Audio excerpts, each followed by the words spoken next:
me make sure I have the right key because We're it's live. yearly planning, right? Hey, We're girls. live. We're live on LinkedIn. We're live on YouTube. We're live on the Concierge, which means we need to go to our phones and share the Concierge live with our followers. Oh, Coolio. yep, the YouTube is correct. But also, I feel like I have to go into the Instagram and do something. Let me see if I can find it. All right. I You put have this. to make sure It you're live on says, Instagram. it says everybody is live. Mine won't go live, but whatever. Let's see. I don't Oh, see this it's trying to Concierge live on here. yes. That's wrong. If you're anywhere in the world and you can see us, please Good let us afternoon. please let us know. And good afternoon. And today we are talking about yearly sponsorship planning for event organizers and Yep. how, like what you should be doing. I know that it worked the other day on All right, I can go live then. let me see. Oh, that's right, on Instagram. Wait, I'm gonna have to you're live. Your Instagram is live. You did it right. You just have to copy that key every single time. You have to copy the key every single time, and then also you have to hit go live on your Instagram, which I didn't. Oh, that'll do it. Do you have it open? Like I just the want to window? make sure they're the same numbers. These are two different numbers. So I had to do that. So what I did was I went in and it just says remove this destination and then go back and click it again and re-add it. Okay. Remove this destination. Already added. Boom, boom, boom. Because I want to be able Yeah. to go in and share. Me, Mrs. Gay. And you see people responding to you. Yeah. On when you have the Instagram up, you can see it. You can see the comments on your on Instagram. Go live. Yeah, yeah, yeah. Look at us. We not echoing Technology. today, are we? I hope not. We're not echoing because we're in one spot, We're and we're not echoing. And hearing. I'm trying to share. I'm trying to share it with people. Oh, okay. I just so they can follow the concierge. Oh, That's yeah. Let me call you. Okay, good folks everywhere. We got one person watching on the concierge to share the video, whether you're on LinkedIn, the concierge, or Lily's Instagram. So people yes. know that we are live. So up that one follower is going. It's okay, video. We're gonna share you. Okay. So today we are talking about yearly sponsorship planning for event organizers. I'm Enovia Bedford, founder of VetDeck and co-founder of the Concierge. At VetDeck, we collect data and use it to help people make better insights about who they partner with for sponsorship. At the Concierge, me and Lily pitch projects for people that are at least in their second year of hosting an event and currently have been talking to sponsors. Yes, and I am Lily Doxy, also co-founder of the Concierge, but I am also the founder of the Sponsorship Concierge. A lot of what I do focuses on the education behind sponsorship, creating sponsorship decks, teaching you how to actually approach a sponsorship game, strategy, all that fun stuff. So let us dive into yearly planning. Okay, so first of all, we're going to cover four-ish key points for event organizers or people that are planning sponsorship to secure sponsorship, whether it be for a program or anything that you want sponsorship for. There are a couple of things that you need to consider. So the first thing you need to consider is Establishing a clear annual sponsorship strategy, right? So, we've all done our yearly planning, but what does sponsorship look like in the year that you're planning? And like, how does it fit in? You want to identify the types of events you'll host, and you want to start thinking about the brands that align with it. This strategic roadmap will guide you in your outreach and help brands see the value and help them commit to a year-long partnerships or more, because that is always our goal, to secure people in multi-year deals. Right. And I think this helps because you don't want to be scrambling every time you have an event. Let's say you're having multiple events throughout the year. You don't want to be scrambling every single time. Oh, I need a sponsor for this. I need a sponsor for that. When you start off at the beginning and you start off with a year-long strategy, you already know I'm doing X amount of events this year. I need to find a sponsor that can cover all of them. Maybe I'm signing on a sponsor for every single event, or maybe that sponsor is giving a certain amount of money that will cover all the events.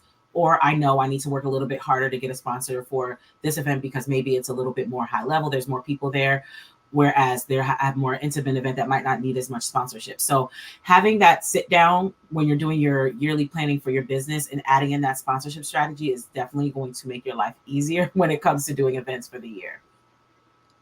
Absolutely. And then, Lily, do you want to get to our next point? You want me to go? Yeah. So second, you want to customize your sponsorship packages. So I'll pause first because we always say don't do the bronze, silver, gold type of stuff, right?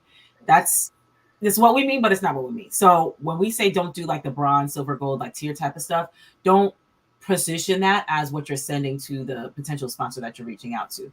I'm a fan of sending the biggest package because I'd rather them talk me down than take the lowest package and not give me no money. So what we're saying is you need to create those because you need to have them in your back pocket as well. So when you have, let's say you do have your bronze, silver, gold, right? Your gold can be the one that you present to the potential sponsor, but bronze and silver can be your back pocket. So if they say, hey, we can't do this for $20,000, but we have about $10,000 we can work with. Your silver package likely is around like $10,000 if you're asking for 20. So you can just take that and tweak it a little bit for it to match their needs. So that way you can present it to them and it feels more customized. Customization is like our favorite thing to do. Literally, if it's putting their logo on that page where it says like your logo, X, whoever, that's a part of customization. Just kind of hearing what they say and getting out of them what their goals are for the year is going to help you create those customizations.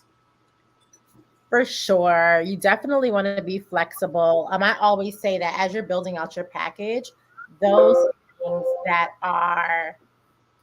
that you're planning on selling, those are your assets, right? So those are things that you can continuously sell at different price points. So when you're creating those packages, you want to make sure that you're giving things values, right? So we basically have asset sheets that we create. That's kind of like an ongoing Google Doc, and it has everything from coming up. My birthday party is next weekend, and it's being sponsored by Uncle Nearest, and it's being sponsored by Red Rose Vodka. So did you know you can get your birthday sponsored, y'all? Did you know?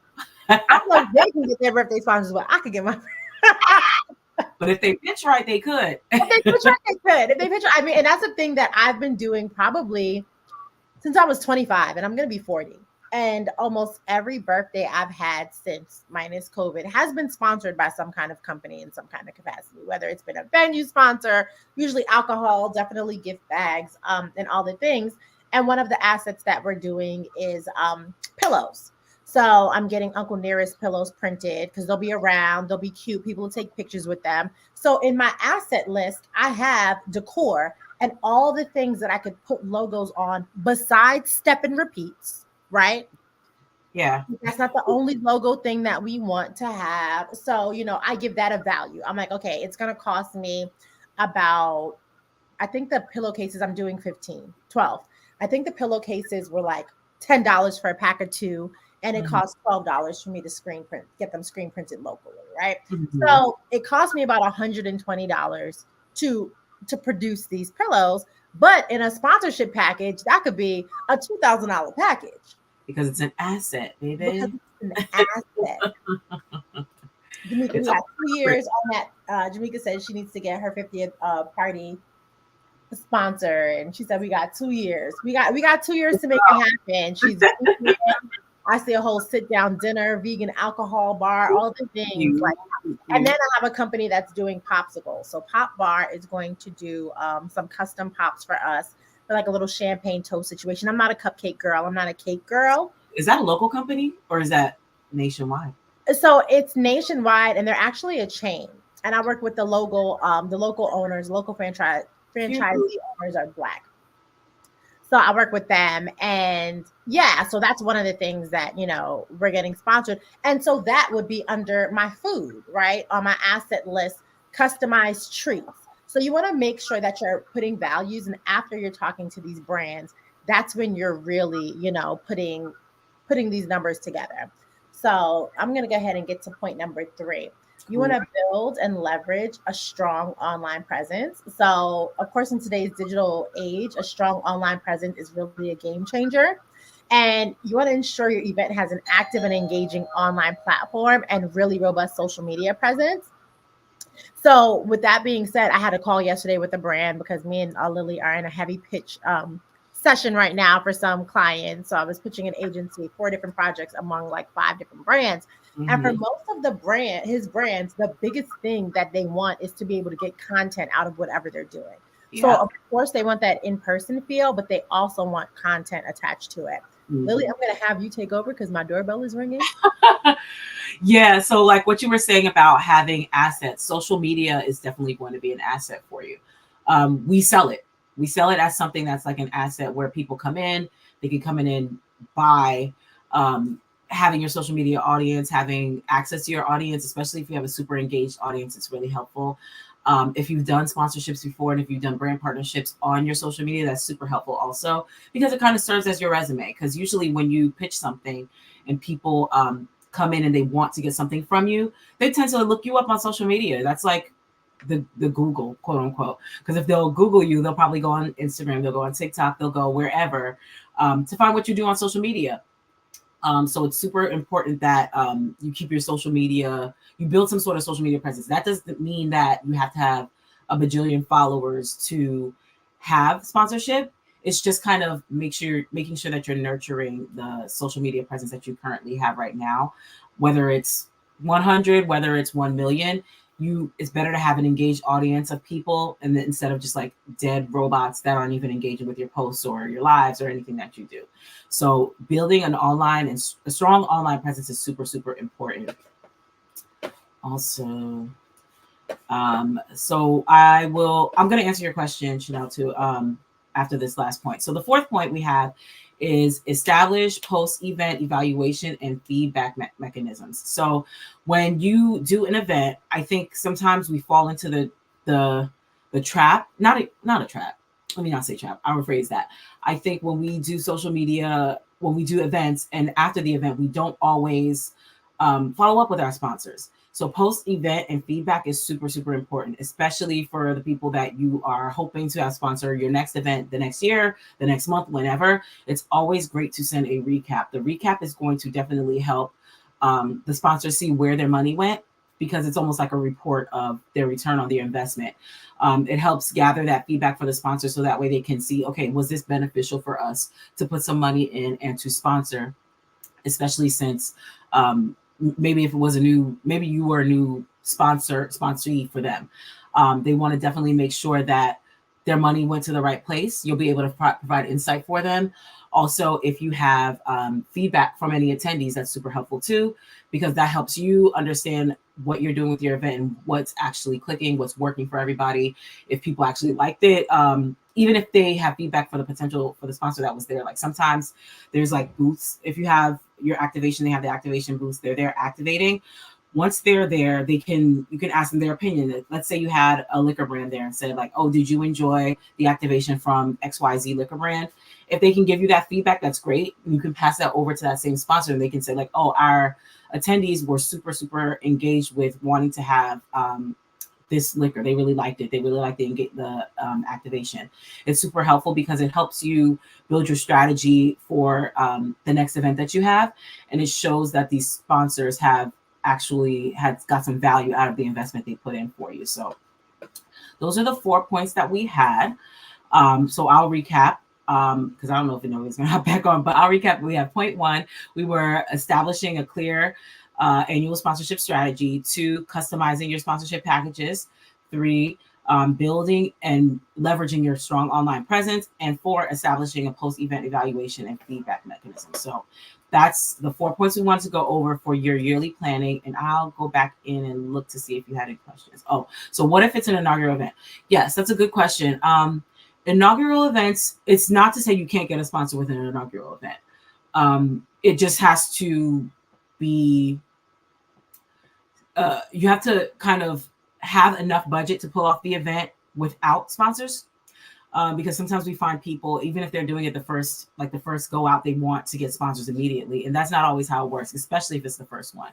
So if it's your first event, you need to have a budget that you can actually pull the event off without sponsors.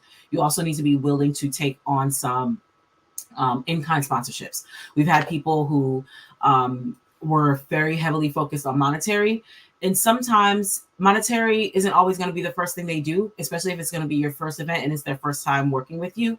If they're going to give you product, use that product as if it was monetary. So what I like to do is tell people, get that, let's say it's a goodie bag of notebooks or something, right? Put a monetary value on that. How much would it have cost you to get that goodie bag, that same goodie bag with the same amount of stuff that they gave you? How much would that have cost you out of pocket to provide that to your guests? And then that can be attached to the monetary value. And let's say everyone loved it or there was some feedback on it.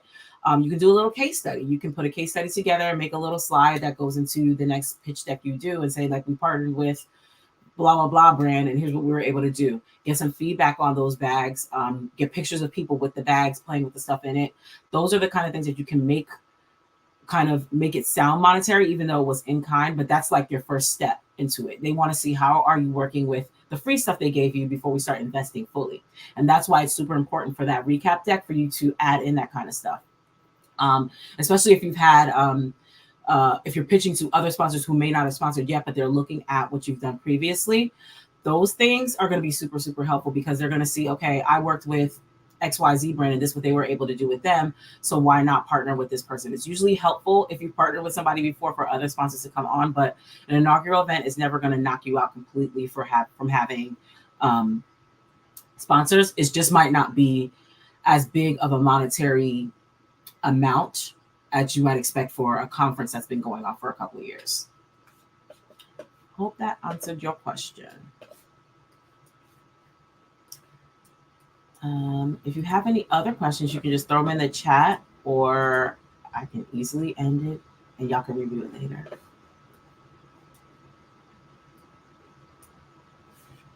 Okay, cool. You're welcome. Oh, I thought you weren't coming back. Oh no, I was coming back. I was and the person that bought it got here early, so I had to jump off right quick. I heard you answer my question. Yeah, so I went through point 4.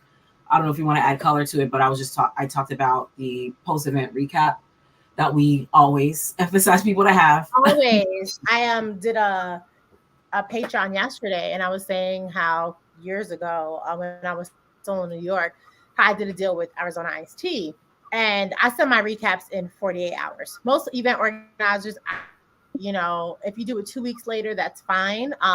You really want to get it done within a week, but the larger your event, the more tired you are after it. And like, I know people usually go on vacation, they crash. I like to in 48 hours, and the marketing director called me and she's like, you sent me a recap. And I'm like, of course I sent you a recap. Yeah. And she's like, do you realize that people don't send recaps? And I was like, I mean, I do. And it's so funny because all these years later, she remembers that. And I remember that. And I could always do business with her. Because you have to think about it, right? The person that's most likely saying okay to your sponsorship is not going to be a CMO. You're going to be working with somebody that's on the lower level, and they have to report. And they have to be able to say, I sponsored this event and here is what came out of it, right? So every time we talk to clients and we ask, well, you got sponsorship from Delta, you got sponsorship from Ulta, you got sponsorship from all these places. Let's see the recap or a case study. They never have it. And it's like, right. Well, what did you report to the brand after? And they're like, I didn't. And this is why you don't still have a relationship with the brand and why you can't ask them for nothing else, right? So you want to make sure. Like, I got it. I got the money. That was it. I got the money. I did the event. Why would I tell them what happened? You have to tell them what happened. It's very important for you to tell them what happened at the event. Give them the numbers, give them a full social report. This is how many hashtags were used. Here are some images from other people besides us. So you want to make sure that you're really recapping. And as you're planning this year and going forward, your recap is your juice, right? That's what you're using to sell your event, no matter which event it is. That's what you're presenting first, because you're not presenting decks to people until you actually talk to them. So you want to say, hey, here's a recap from our last event. Hey, here's what we did for such and such. There's the alcohol company that worked with our client in Miami, right? That their goal was to get into venues, right? So they worked with our client, they sponsored, they were able to get into hotels, they were able to get on cruise ships. That's the perfect recap. That's a perfect case study to say, hey, you want to expand your brand, you want sales, like, this is what we were able to do for somebody else. So you want to make sure that you can do that. Diamond said, when is our first meeting to onboard me to the Concierge? I know, that's right. Shoot your shot, girl. Because we have a space for her. We have a space waiting for Diamond. That's a little question. Sips tea. I will let you know after our meeting tomorrow. Right, because we meet on Thursdays. But yeah, I heard while I was carrying bed pieces up and down the stairs. I was like, yeah, point. Good job, Lily. Do we have any more questions in the box? Not on my end. I don't see any. I don't know if you see any on yours. No, can see and hear this time. No feedback. We figured it out for the new year. 2024 lives are going to be on and popping. They're also going to be, of course, short and sweet because we don't want to talk too long. Also, make sure you're checking out our podcast episodes that are a little longer than some of these. Make sure you're following us on our all socials at NoviB, at Lily Doxy, at the Concierge. Please follow the Concierge. Please follow the Concierge. We are the only ones following the Concierge. That is why we're doing the lives over here. And it's funny about us and ourselves. We just talk to ourselves. I know, we just follow ourselves. But if you have questions, feel free to inbox us. Make sure you keep connected. Lily, do you have any classes coming up? I was thinking about it. I wasn't sure if I wanted to do one. Maybe y'all can influence me to do one. I was thinking about it. We'll see. The planner is in pre-sale. If you go to talk about the planner though, because I don't think you talked enough about the planner. If you have the sponsorship planner, y'all. It's called the Sponsorship Hero Planner, and it is 90 days. It is things that you can do in less than 15 minutes a day to get sponsorship. It is available now. It will ship out right before March. So the first Monday is if you're getting the planner plus support. We start every first Monday of the month. If you're just buying the planner, you can buy whatever. It ships out in 7 to 14 days, and it is so good. My designer, as she was designing it, she sent me a message and was like, I kind of feel like I should be paying you to design this because the information was so good. She's like, I feel like I know what I'm doing right now. It takes you on the path through research, through holding focus groups, through doing case studies. It does everything. Yes, I'm still teaching Google at 1:00 in 20 minutes because I'll be on the back-to-back. The planner is amazing. I'm in between having a digital version. I might throw a digital version. The physical copy is $100. You can use discount friends and fam for 30% off all of the products. You should definitely do a digital version. I should do the digital copy because in my head, I'm like, if I do digital copy on Amazon, people are just going to buy it and like send it to their friends. I don't know. We can figure out a way to do it where it's not weird like that. But I think you should have a digital version just because I feel like everyone is doing things digitally now. Yeah, I feel like I'm a little old school where I still write things down, but I still look at things digitally because I can just. Girl, I write things down. I have 4 notebooks at all times. I have notes all over the wall, and I've blocked it out so y'all can't see it. But yeah, I think it should be a digital for the folks who are the iPad planner group. That's on my thing today to put it up on Amazon, but it's ready to rock and roll. And people just call me all day long if y'all haven't noticed. But anywho, bro, I need to do that. Or airplane mode. Anyway, y'all have a great day. Thank you for joining us for strategic yearly sponsorship planning for event organizers, and we will see you next time. Bye, everyone.